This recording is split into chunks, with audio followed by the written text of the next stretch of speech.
The Law of Moses. The Torah, or Law of Moses, the law which the Pharisees studied day and night, was the only law which the Jews had ever had. It is found in the first 5 books of the Bible. This sacred book was already old when Virgil began writing the Aeneid. Most of this ancient tradition was put into written form about 400 or 500 years before, or shortly after that unhappy time when the Jews had been taken to exile in Babylon.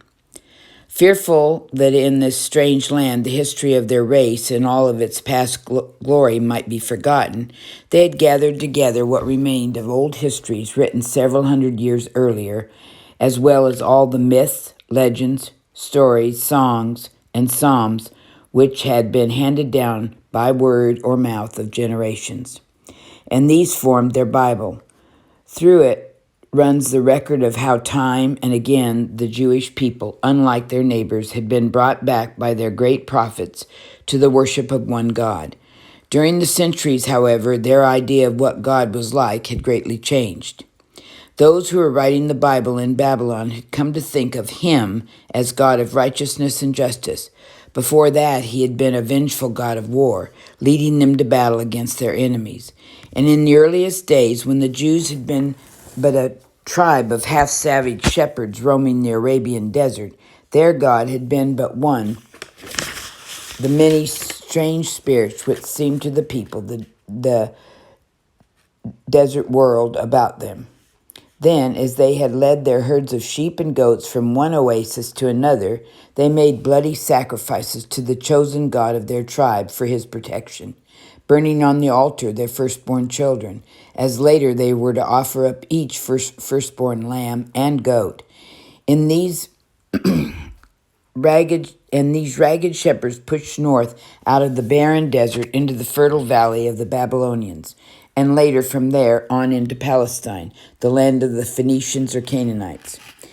Fearing that their desert god would have no power in this land of green pastures and villages, they adopted the local gods of the Canaanites.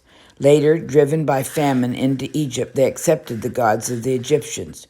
There in Egypt they remained, oppressed by the pharaohs until rescued by Moses, their first great prophet and leader.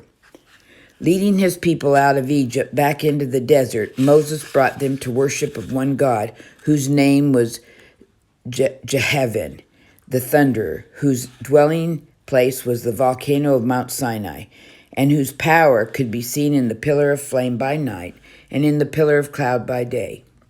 Allowing them to make no idols or images of their God, Moses had built an altar in which the spirit of Jehovah might be carried with them over the desert as they journeyed on towards Canaan.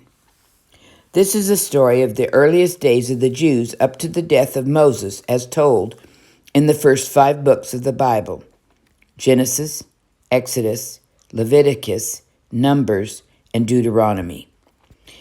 In the beginning, the Spirit of God was waved over the face of the waters, and heaven and earth were created. And on the 6th day, God created man in his own image.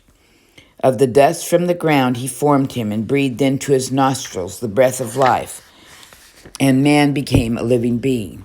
And on the 7th day God rested from his work, and thus he blessed the 7th day and sanctified it.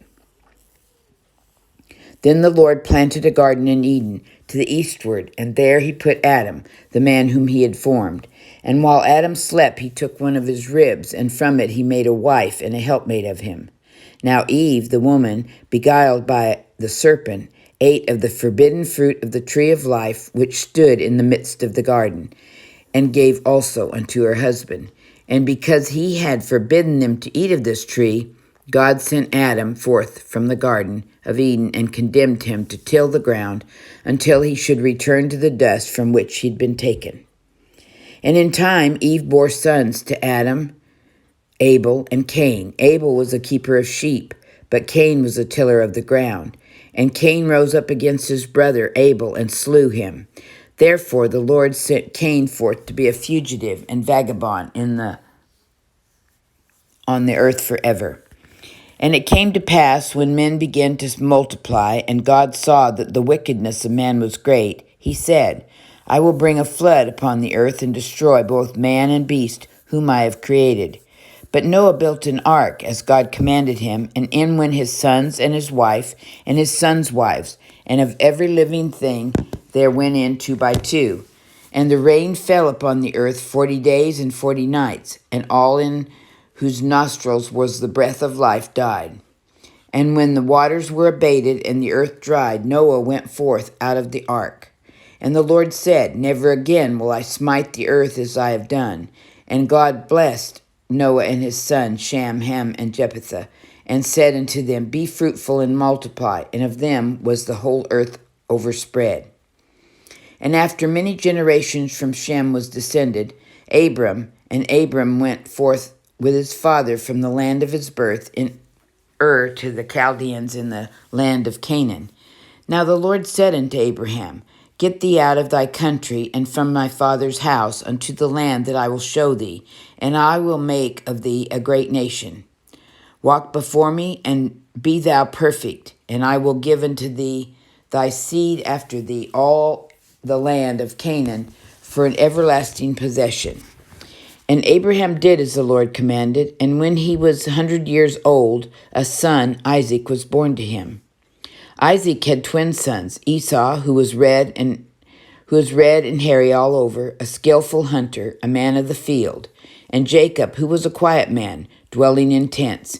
And when he was grown, the Lord appeared unto Jacob and said unto him, Thy name shall not be called any more Jacob, but Israel shall be thy name. Now the sons of Israel, or Jacob, were 12, but he loved Joseph more than all of them, and he made him a coat of many colors. And therefore his brothers hated Joseph. And it came to pass, when they went to feed their father's flock, and Joseph came unto them, that they stripped him of his coat and sold him for 20 pieces of silver to merchantmen on the way to Egypt. And in Egypt Potiphar, an officer of Pharaoh, brought Joseph and made him overseer over his house and all that he had. And for 7 plenteous years Joseph gathered and stored up food in the cities. And when 7 years of want followed, there was a famine in all the lands, but in the land of Egypt. And Jacob, seeing that there was corn in Egypt, sent Joseph's brothers down to buy. And Joseph knew his brethren, but they knew him not. And he said, I am Joseph your brother, whom ye sold in Egypt. Haste ye, go up to my father, and bring him down unto me, and thou shalt dwell near unto me, and I will nourish thee. And Jacob and all his seed brought he with him into Egypt. And Joseph dwelt and died in Egypt, he and his father's house. And the children of Israel multiplied, and the land was filled with them. Now there arose a new king over Egypt, and said, Behold, the people of Israel are more and mightier than we. Therefore he set over them taskmakers, and made their lives bitter with hard labor in mortar and in brick. And he gave instructions that every man child born to a Hebrew mother should be killed. Now the wife of a man of the house of Levi bore a son, and when she could no longer hide him, she made for him a little ark of bulrushes, and laid it on flags by the river's brink. And the daughter of Pharaoh came down to wash at the river. And when she saw the child, she had compassion on him, and he became her son, and she called his name Moses.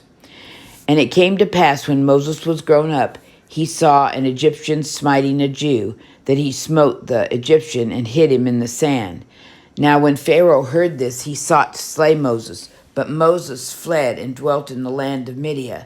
And he led the flock of his father-in-law back to the desert unto Horeb, the mountain of God. And God called to him out of the midst of the burning bush, and said, I am the God of Abraham, of Isaac, and of Jacob. I am that I am. I will send thee unto Pharaoh, that thou mayest bring forth my people, the children of Israel, out of Egypt. And when the time came, the Lord spoke to Moses and Aaron his brothers, saying, In the 10th day of this month, let every man of the congregation of Israel take a lamb for each house. They shall kill it in the evening. They shall take the blood and strew it on the side posts and upper doorposts of the houses. And they shall eat of the flesh in the night, roast with fire and unleavened bread, and with bitter herbs, and they shall eat it. It is the Lord's Passover, for I will pass through the land of Egypt this night, and I will smite all the firstborn in the land of Egypt. And when I see the blood, I will pass over you, and the plague shall not destroy you. And this day shall be unto you for a memorial, and ye shall keep it a feast to the Lord forever. And when Pharaoh had let the people go, God led them through the wilderness of the Red Sea. And the Lord went before them by day in a pillar of cloud, and by night a pillar of fire. And the heart of Pharaoh turned, and he made ready, and took all the chariots in Egypt, and pursued all the children of Israel. And the Lord said unto Moses, Lift up thy rod, and stretch out thy hand over the sea, and divide it. And the children of Israel went on dry land through the midst of the Red Sea. And the Egyptians pursued and went in after them, and the sea returned to its strength, and of the host of Pharaoh there remained not one of them. In the 3rd month, when the children of Israel were gone forth out of the land of Egypt, they came to the wilderness of Sinai, and there camped before the mount. And the Lord came down from Mount Sinai and called Moses. And Moses went up, and there was with the Lord 40 days and 40 nights. And the Lord said unto Moses, Hew thee 2 tablets of stone. And he wrote upon them the words of the 10 commandments, which God spoke, saying, 1. I am the Lord thy God. Thou shalt have no other gods before me. 2. They shall not make unto thee any graven image. 3. Thou shalt not take the name of the Lord thy God in vain. 4. Remember the Sabbath day to keep it holy. 5. Honor thy father and thy mother. 6. Thou shalt not kill. 7. Thou shalt not commit adultery. 8. Thou shalt not steal. 9. Thou shalt not bear false witness against thy neighbor. 10. Thou shalt not covet thy neighbor's house, or anything is thy neighbor's. Different versions vary slightly as to wording and numbering. The book of Leviticus, Numbers, and Deuteronomy are the record of more laws given to the people of Israel and of their troubles, as they struggled on the edge of the promised land.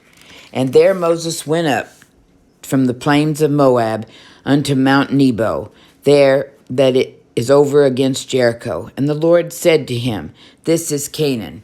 This is the land which I swore unto Abraham, unto Isaac, unto Jacob. I have caused thee to see it with thine eyes, but thou shalt not go thither. So Moses died there in the land of Moab, but no man knoweth of his sepulchre unto this day. And there hath not arisen a prophet since in Israel like unto Moses, whom the Lord knew face to face.